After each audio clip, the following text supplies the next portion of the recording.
Reflux tech വേൾഡിലേക്ക് എല്ലാ പ്രിയ കൂട്ടുകാർക്കും സ്വാഗതം. ഇന്ന് നമ്മളൊരു പ്രത്യേകതയുള്ള ഒരു ആംപ്ലിഫയർ ആണ് റിവ്യൂ ചെയ്യാൻ പോകുന്നത്.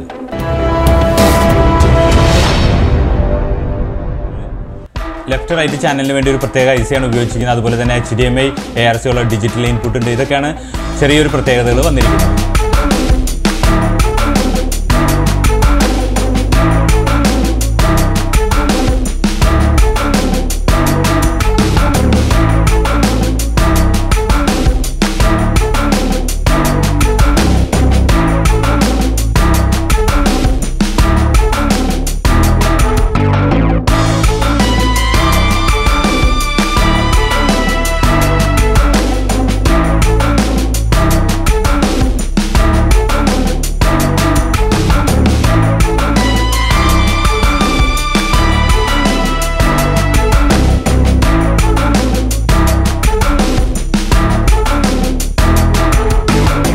ഇതിൽ നമ്മൾ മെയിനായിട്ട് ലെഫ്റ്റ് റൈറ്റിന് വേണ്ടി ഉപയോഗിച്ചിരിക്കുന്ന IC എല്ലാം 3886 എന്ന് പറയുന്ന ഒരു IC ആണ്. അത് നിങ്ങൾക്ക് നോക്കിയാൽ അറിയാം, നെറ്റിൽ അടിച്ച് നോക്കുക, അല്ലെങ്കിൽ അതുപോലെ തന്നെ ആമസോണിൽ ഇതൊക്കെ നിങ്ങൾ സെർച്ച് ചെയ്ത് നോക്കിയാൽ അറിയാം, എല്ലാം 3886. ഭയങ്കര വില കൂടിയ IC ആണ്. അതായത് എനിക്ക് തോന്നുന്നത് ആമസോണിൽ കിടക്കുന്ന 9000 രൂപ 6000 രൂപ അങ്ങനെയുള്ള ബോർഡുകളൊക്കെയാണ് കിടക്കുന്നത്. വെറും സ്റ്റീരിയോ ആംപ്ലിഫയറിന് വേണ്ടി മാത്രം ബോർഡ്. അതിൽ BT ഉള്ളതുണ്ട്, പവർ സപ്ലൈ കൂടിയതുണ്ട്, വെറും ആംപ്ലിഫയർ മാത്രമുണ്ട്. 6000 രൂപ മുതലൊക്കെയാണ് കിടക്കുന്നത്. ഭയങ്കര വില കൂടിയ ബോർഡ്. അതുപോലെ തന്നെ IC ആയാലും സെപ്പറേറ്റ് മേടിക്കണമെന്നുണ്ടെങ്കിൽ കുറച്ച് വില കൂടുതലാണ്. കാരണം എന്താ വെച്ച് കഴിഞ്ഞാൽ ഈ ICക്ക് സ്പീക്കർ പ്രൊട്ടക്ഷൻ ഇൻബിൽറ്റ് ഉണ്ട്. അതുപോലെ തന്നെ നോയ്സ് തീരെ കുറവാണ്. തീരെ കുറവെന്നല്ല, നോയ്സ് ഇല്ല.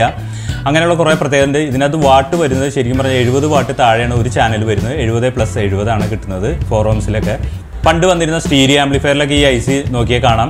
എനിക്ക് തോന്നുന്നു യമഹ അങ്ങനെ പോലെയുള്ള കുറേ ആംപ്ലിഫയറിലൊക്കെ, സ്റ്റീരിയോ ആംപ്ലിഫയറിൽ, വിൻറ്റേജ് ആംപ്ലിഫയറിലൊക്കെ ഈ IC ആണ് ഉപയോഗിച്ചിരുന്നത്. കാരണം അത്രത്തോളം ക്വാളിറ്റിയാണ്. വാട്ടേജ് ഒരിക്കലും നോക്കരുത്. കാരണം എന്ന് വെച്ചാൽ 70 വാട്ട് എന്നൊക്കെ താഴെ എന്നൊക്കെ പറഞ്ഞാൽ നമുക്ക് ഈ സംഭവം വലിയ വാട്ടില്ലെന്ന് തോന്നും. പക്ഷേ ഇതിൻ്റെ ഓഡിയോ ക്വാളിറ്റി അപാരമാണ്. അതായത് നമ്മൾ പറഞ്ഞാൽ വിശ്വസിക്കില്ല, അത്രയും ഓഡിയോ ക്വാളിറ്റിയാണ്. ഇപ്പോൾ TDI ICകളെ പോലെ തന്നെയാണ് എല്ലാം ഈ 3886 എന്ന് പറയുന്നത്. അത്രയും ഓഡിയോ ക്വാളിറ്റി കൂടുതലാണ് ഇതിന്. അതുകൊണ്ടാണ് കമ്പനിക്കാരും ഇതൊക്കെ തന്നെ ഉപയോഗിക്കുന്നത്. അതുപോലെ തന്നെ സബ്വൂഫറിന് വേണ്ടി നമ്മൾ സ്ഥിരം ഉപയോഗിക്കുന്ന യൂണിവേഴ്സലിൻ്റെ IRF 240 940 വെച്ചിട്ടുള്ള മോസ്ഫെറ്റ് ബോർഡാണ് ഉപയോഗിച്ചിരിക്കുന്നത്. പവർ സപ്ലൈ ബോർഡ് നമ്മുടെ തന്നെ പവർ സപ്ലൈ ബോർഡാണ് ഉപയോഗിച്ചിരിക്കുന്നത്. സബ് പ്രീക്ക് വേണ്ടി നമ്മൾ ഈ പ്രാവശ്യം എടുത്തിരിക്കുന്നത് മഹാരാജയുടെ ഒരു സബ് പ്രീ ബോർഡാണ് ഉപയോഗിച്ചിരിക്കുന്നത്. JRC 4558 ആണ് ഇതിനകത്ത് ഉപയോഗിച്ചിരിക്കുന്നത്. SMT type IC. BT board യൂണിവേഴ്സലിൻ്റെ തന്നെയാണ് ഉപയോഗിച്ചിരിക്കുന്നത്. UPC വെച്ചിട്ടുള്ള IC ഉപയോഗിച്ചിട്ടുള്ള BT ബോർഡാണ് നമ്മൾ ഇതിനകത്ത് ഉപയോഗിച്ചിരിക്കുന്നത്. ഇനി നമുക്ക് ഈ ആംപ്ലിഫയറിന്റെ ഇന്ത്യയിൽ വിശദമായിട്ടൊന്ന് ചെക്ക് ചെയ്യാം. അതുപോലെ തന്നെ ഓഡിയോ ക്വാളിറ്റി എന്നൊക്കെ ചെക്ക് ചെയ്ത് നോക്കാം. ഇതാണ് നമ്മുടെ ആംപ്ലിഫയറിന്റെ ഉൾവശം വന്നിരിക്കുന്നത്. ഈ ഭാഗത്ത് പവർ കേബിൾ കുത്താനുള്ള സ്ലോട്ടാണ് ഈ കൊടുത്തിരിക്കുന്നത്. പിന്നെ നമ്മൾ തന്നെ പറഞ്ഞ് ചെയ്യിപ്പിക്കുന്ന, നമ്മുടെ പേരിൽ പറഞ്ഞ് ചെയ്യിപ്പിക്കുന്ന ടൊറോയിഡൽ ട്രാൻസ്ഫോമർ ആണ് ഇതിനകത്ത് ഉപയോഗിച്ചിരിക്കുന്നത്. 2-3 രീതിയിൽ ടാപ്പിംഗ് എടുത്തിട്ടുണ്ട്. സ്പീക്കർ പ്രൊട്ടക്ഷൻ വേണ്ടി സെപ്പറേറ്റ് എടുത്തിരിക്കുന്നു. ഫാനിന് വേണ്ടി, BT ബോർഡിന് വേണ്ടി, അതുപോലെ തന്നെ ഈ 3 ചാനൽ വർക്ക് ചെയ്യാൻ വേണ്ടിയിട്ടൊക്കെ സെപ്പറേറ്റ് ആണ് എടുത്തിരിക്കുന്നത്. ഇതാണ് നമ്മുടെ പവർ സപ്ലൈ. നമ്മൾ തന്നെ പറഞ്ഞ് ചെയ്യിപ്പിക്കുന്ന പവർ സപ്ലൈ PCB ആണ് ഈ കാണുന്നത്. റിഫ്ലക്സ് എഴുതിയത് നിങ്ങൾക്ക് കാണാം. 2-3 രീതിയിൽ നമുക്ക് പവർ സപ്ലൈ എങ്ങനെ വേണമെങ്കിലും എടുക്കാം. അതുകൊണ്ടാണ് ഇങ്ങനെ ഒരു PCB നമ്മുടെ പേരിൽ ചെയ്തെടുത്തിരിക്കുന്നത്. 10,000-ന്റെ 4 കപ്പാസിറ്ററാണ് കൊടുത്തിരിക്കുന്നത് ഈ 3 ചാനലിന് വേണ്ടിയിട്ട്. 24/024 ആണ് AC വോൾട്ട് എടുത്തിരിക്കുന്നത്. DC വരുമ്പോൾ ഏകദേശം ഒരു 35 വോൾട്ട് താഴെ നമുക്കിത് ലഭിക്കും. പിന്നെ ഉള്ളത് ഫാനിന് വേണ്ടിയിട്ടുള്ള 12 വോൾട്ട് എടുത്തിരിക്കുന്നു. അതുപോലെ തന്നെ BT ബോർഡിന് വേണ്ടിയിട്ട് 12 വോൾട്ട് എടുത്തിരിക്കുന്നു. പിന്നെ വന്നിരിക്കുന്നതാണ് BT ബോർഡ്, അതായത് UPC വെച്ചിട്ടുള്ള IC വെച്ചിട്ടുള്ള യൂണിവേഴ്സലിൻ്റെ BT ബോർഡാണ് ഈ വന്നിരിക്കുന്നത്. നല്ല ക്വാളിറ്റിയാണ്. അതായത് നമ്മൾ മിക്ക 2.1 ആംപ്ലിഫയറിലും ഉപയോഗിക്കേണ്ടതാണ്. സ്ഥിരം ഉപയോഗിക്കുന്ന IC ആണ്. ഈ ബോർഡാണ് സ്ഥിരം ഉപയോഗിക്കാറുള്ളത്. UPC 1892 ആണ് ഇതിൻ്റെ IC നമ്പർ വരുന്നത്. പിന്നെ വന്നിരിക്കുന്നത് മഹാരാജയുടെ ഒരു സബ് ഫിൽട്ടർ ബോർഡാണ് ഈ കൊടുത്തിരിക്കുന്നത്. അതായത് ഇതിനകത്ത് ഉപയോഗിച്ചിരിക്കുന്ന SMT ടൈപ്പ് IC ആണ്. JRC 4558 ആണ് ഇതിനകത്ത് SMT ടൈപ്പ് 2 IC ഉപയോഗിച്ചിരിക്കുന്നത്. അതാണ് നമ്മൾ സബിൻ്റെ പ്രീക്ക് വേണ്ടി കുറച്ച് ബേസ് കൂടുതൽ കിട്ടാൻ വേണ്ടിയിട്ട് ഉപയോഗിച്ചിരിക്കുന്നത്. പിന്നെ ഫ്രണ്ട് പാനലിൽ നമ്മൾ ബ്രെയിൻ ഓഡീസിൻ്റെ USB പാനലാണ് ഉപയോഗിച്ചിരിക്കുന്നത്. വലിയ വൈറ്റ് കളർ ഡിസ്പ്ലേ ആയിട്ടുള്ളതാണ് നമ്മൾ ഇതിനകത്ത് ഉപയോഗിച്ചിരിക്കുന്നത്. ബ്രെയിൻ ഓഡിയസ് ആണ് ഇത് ഇറക്കുന്നത്. അടുത്തായിട്ട് വന്നിരിക്കുന്നത് നമ്മൾ 3 ചാനലാണ്. ഇത് നമ്മൾ സ്ഥിരം ഉപയോഗിക്കുന്ന ബോർഡാണ്. IRF 240 940 ബ്രിഡ്ജ് ബോർഡാണ് സബിന് വേണ്ടി കൊടുത്തിരിക്കുന്നത്. യൂണിവേഴ്സലാണ് ഇത് ഇറക്കിയിരിക്കുന്നത്. അതുകൂടാതെ നമ്മൾ നിങ്ങൾക്ക് നോക്കുമ്പോൾ അറിയാം, മോസ്ഫെറ്റ് ആണ് നമ്മൾ സബിന് വേണ്ടി ഉപയോഗിച്ചിരിക്കുന്നത്. 2 ചാനലിന് വേണ്ടി നമ്മൾ ഉപയോഗിച്ചിരിക്കുന്നത് സച്ചിൻ ശ്രുതി എന്ന് പറയുന്ന ഒരു ബോർഡാണ്. അതിനകത്ത് ഉപയോഗിച്ചിരിക്കുന്ന IC എന്ന് പറയുന്നത് എല്ലാം 3886 ആണ് ഉപയോഗിച്ചിരിക്കുന്നത്. നല്ലൊരു ഹെവി പെർഫോമൻസ് ആണ്. നമ്മുടെ ഹൈഫൈ സിസ്റ്റത്തിലൊക്കെ, പണ്ടത്തെ ഹൈഫൈ സിസ്റ്റം, അതുപോലെ തന്നെ സ്റ്റീരിയോ ആംപ്ലിഫയറിലൊക്കെ വന്നിരിക്കുന്ന ഒരു IC ആണിത്. നല്ല ക്വാളിറ്റി, അതുപോലെ തന്നെ നല്ല വിലയാണ്. നിങ്ങൾക്ക് നോക്കുമ്പോൾ അറിയാം, ഈ IC നമ്പർ അയച്ചു കൊടുത്താൽ ആമസോണിലൊക്കെ നോക്കുമ്പോൾ ഇതിൻ്റെ റേറ്റ് അറിയാൻ സാധിക്കും. ഭയങ്കര വിലയാണ് ഈ ICക്ക്. ഈ ബോർഡായിട്ട് മേടിക്കുമ്പോഴും വിലയാണ്, അതുപോലെ തന്നെ IC ആയിട്ട് മേടിക്കുമ്പോഴും സെപ്പറേറ്റ് വില കൂടുതലാണ്. അതുകൂടാതെ നമ്മൾ 2 ഫാൻ വേണ്ടി കൂളിംഗ് ഫാൻ കൊടുത്തിരിക്കുന്നത്. നല്ല വലിയ ഹീറ്റ് സിങ്ക് ആണ് കൊടുത്തിരിക്കുന്നത്.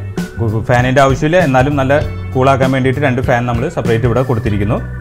പവർ ട്രിക്കിൻ്റെ ഒരു 2.1 സ്പീക്കർ പ്രൊട്ടക്ഷനാണ് നമ്മൾ ഈ പ്രാവശ്യം ഉപയോഗിച്ചിരിക്കുന്നത്.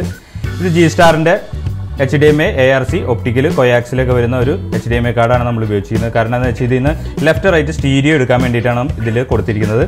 ഇതിൻ്റെ 5 ചാനൽ നമ്മൾ 5 ചാനൽ ബോർഡാണ്. 5 ചാനൽ നമ്മൾ എടുത്തിട്ടില്ല, ഫ്രണ്ട് ലെഫ്റ്റ് റൈറ്റ് മാത്രം എടുത്തു. അതിനുശേഷം നമ്മൾ ഇവിടെ ഫ്രണ്ടിൽ കൊടുത്തിരിക്കുന്ന റോട്ടറി എൻകോഡറിലാണ് കൊടുത്തിരിക്കുന്നത്. സെലക്ട് ചെയ്യാൻ വേണ്ടിയിട്ട് ഇതിൽ സെലക്ട് ചെയ്യാം. അതുപോലെ തന്നെ ഇതിൻ്റെ പുറകിൽ ഒരു സ്വിച്ച് ഉണ്ട്, അത് സെലക്ട് ചെയ്ത് നമുക്ക് ഒപ്റ്റിക്കൽ കൊയാക്സിൽ HDMI ARC എല്ലാം ഇതിൻ്റെ പുറകിൽ വഴി സെലക്ട് ചെയ്യാനായിട്ട് സാധിക്കും. ഇതിൻ്റെ താഴെയായിട്ട് ഒരു ബക്ക് കൺവെർട്ടർ വെച്ചിരിക്കുന്നു, വോൾട്ടേജ് കറക്റ്റ് സ്റ്റഡി ആയിട്ട് നിൽക്കാൻ വേണ്ടിയിട്ട്. ഫുള്ളായിട്ട് നമ്മൾ ഷീൽഡ് വയറിലാണ് കൊടുത്തിരിക്കുന്നത്. നിങ്ങൾക്ക് നോക്കിയാൽ അറിയാം, ഇത് കവർ ചെയ്ത് പോയതുകൊണ്ടാണ് ഇൻപുട്ട് ഔട്ട്പുട്ടുകളെല്ലാം ഷീൽഡ് വയറിലാണ്. ഇതിൽ വന്നിരിക്കുന്ന ഷീൽഡ് വയർ നമ്മൾ ഇൻപുട്ടും ഔട്ട്പുട്ടിലേക്കൊക്കെ പോയിരിക്കുന്നത് ഷീൽഡ് വയർ ഉപയോഗിച്ചാണ്. നമ്മളെ കൊണ്ട് പറ്റാവുന്ന രീതിയിലൊക്കെ ഷീൽഡ് ചെയ്ത് തന്നെയാണ് ഉപയോഗിച്ചിരിക്കുന്നതും. പവർ സപ്ലൈക്കുള്ള ഗേജുള്ള വയറും അതുപോലെ തന്നെ 0.5 mm ആണ് നമ്മൾ സ്പീക്കർ വയറൊക്കെ കൊടുത്തിരിക്കുന്നത്. ഇതെല്ലാം ഗോൾഡ് പ്ലേറ്റഡ് ബനാന സോക്കറ്റാണ് ഉപയോഗിച്ചിരുന്നത്. 2 ലെഫ്റ്റ് റൈറ്റ് അതുപോലെ തന്നെ സബ്, ഇതെല്ലാം ബനാന സോക്കറ്റ്, കൂടിയ ബനാന സോക്കറ്റ് തന്നെയാണ് ഉപയോഗിച്ചിരിക്കുന്നത്. ഇത്രയൊക്കെയാണ് ആംപ്ലിഫയറിൻ്റെ ഉൾവശവും വന്നിരിക്കുന്നത്. ഇപ്പോൾ നമ്മൾ കണക്ട് ചെയ്തിരിക്കുന്നത് ടിവിയുടെ ARC ഓണാക്കി അതിനുശേഷം ആംപ്ലിഫയറിൻ്റെ ARCയിലേക്ക് കണക്ട് ചെയ്തു. ARC സെലക്ട് ചെയ്തു. നമ്മൾ കൊടുത്തിരിക്കുന്നത് ലെഫ്റ്റ് റൈറ്റ് 2 ഫ്ലോർ സ്റ്റാൻഡിംഗ് ആണ് 8 ഇഞ്ചിൻ്റെ കൊടുത്തിരിക്കുന്നത്. സബ് ഊഫർ നമ്മൾ ഇതിനകത്ത് ഓൺ ആക്കിയിട്ടില്ല. ഇനി നമ്മൾ സബ് ഊഫർ കൊടുക്കാതെ ചെക്ക് ചെയ്യാം, അതുപോലെ തന്നെ സബ് ഊഫർ കൊടുത്തതിനും ചെക്ക് ചെയ്ത് നോക്കാം. ഇനി നമുക്ക് HDMI കൊടുക്കുമ്പോൾ USB പാനലിൻ്റെ ഡിസ്പ്ലേ വേണ്ടാന്നുണ്ടെങ്കിൽ റിമോട്ടിലേക്ക് കാണുന്ന പവർ ഓഫ് ചെയ്യുകയാണെന്നുണ്ടെങ്കിൽ ഡിസ്പ്ലേ ഓഫ് ആവും. ഇപ്പോൾ HDMI കൊടുക്കുമ്പോൾ പവർ വേണ്ടാന്നുണ്ടെങ്കിൽ ഡിസ്പ്ലേ വേണ്ടാന്നുണ്ടെങ്കിൽ അങ്ങനെ ഓഫ് ചെയ്യാം. USB വർക്ക് ചെയ്യുമ്പോൾ മാത്രമാണ് ഡിസ്പ്ലേയുടെ ആവശ്യമുള്ളൂ. ഇനി നമുക്ക് പ്ലേ ചെയ്ത് നോക്കാം.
ഇനി നമുക്ക് സബ് ഊഫർ ഒന്ന് വോളിയം കൂട്ടിയതിന് ശേഷം ചെക്ക് ചെയ്ത് നോക്കാം.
ഈ ഓഡിയോ ക്വാളിറ്റിക്കുള്ള കുഴപ്പമെന്ന് വെച്ചാൽ നമ്മൾ സിനിമാ പാട്ടുകൾ ഇടാൻ സാധിക്കില്ല. ഇട്ടാലും ഒരു 10 സെക്കൻഡൊക്കെയാണ് നമുക്ക് ഇടാൻ സാധിക്കുക. അതുകൊണ്ടൊന്നും അറിയില്ല.